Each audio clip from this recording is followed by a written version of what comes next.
My dream has always been to work with computers. As a kid, I used to ask questions like, who invented the computer? Or, who created this game? These young people live at the Zaatari refugee camp in Jordan. It's one of the world's largest camps. Amman is 17 and comes from Syria.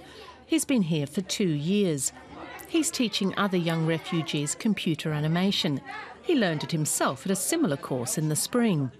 This is part of Refugee Code Week, where refugees teach other refugees IT skills. It's a program sponsored by the United Nations Refugee Agency, UNHCR, and German software firm SAP. In all, 10,000 youngsters across the Middle East took part in 2016. I'm drawing pictures of girls and balls and cats, and I'm making them move or jump or dance or run. We have a lot of fun here. The most promising students get to join the 16-week intensive coding boot camp. Ayman may have more experience than the others here, but he still wants to learn more. He's ready to take the intensive course. There are few opportunities to get a job here in the refugee camp. But if you become a programmer, you can be recruited and get a job outside the camp. I'd be able to leave and travel and see the whole world, God willing. Some 80,000 Syrian refugees live at Zaatari, here in the middle of the Jordanian desert. The sprawling refugee camp has become a town of its own. There are schools here, market squares, and even a local payment system. What the people here don't have is any idea what the future might hold for them. Young people are in urgent need of education and training. The Refugee Code Week has 2 goals: address the literacy, the education among the refugee population, but also the employability of this young talent, those young refugees, where they are empowered with job-related skills and they can benefit from jobs at SAP or business partners and ecosystem. It takes a quarter of an hour to drive across the camp. We're going to visit Ayman and his family in their corrugated metal container.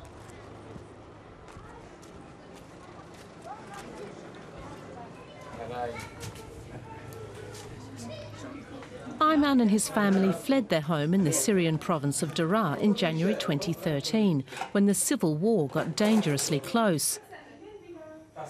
For a year, they moved around within Syria before they crossed into Jordan. Over there, we lived in homes with electricity and water. We had everything we needed. We even had a car, and we didn't need to rent everything. Thank God we found safety here. We're grateful to Jordan for taking us in and giving us shelter. They are now just 100 kilometers from their old home in Syria.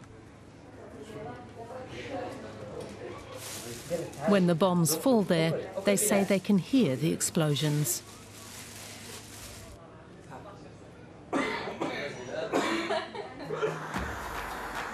The Jordanian capital, Amman, is an hour's drive from the camp.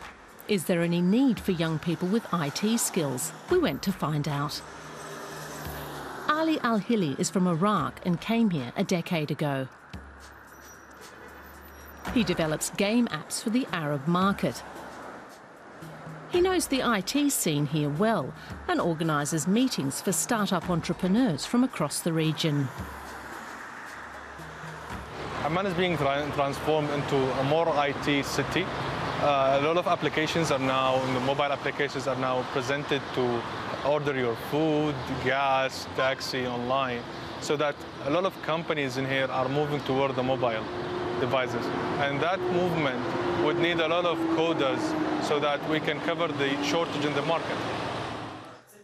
Oasis 500 is a seed investment company and business accelerator for high-tech and creative startups.